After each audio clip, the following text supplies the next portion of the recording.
Im ambil je Wahidah tu biar Az dengan Ali. Im tanya, Az masih kontak Ali ke? Jangan tuduh Az sebarangan Jawab je lah, yes or no. Berdosa tahu tuduh isteri macam ni. Masih tak menjawab soalan Az. Im mesti Wahidah kan mengadu dekat Im. Im cakap je lah Im suka perempuan tu. Tak apa macam ni.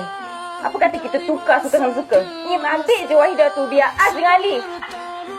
Lain kali jangan cakap ikut sedap mulut Az. Biar muka buruk, jangan perangai macam syaitan.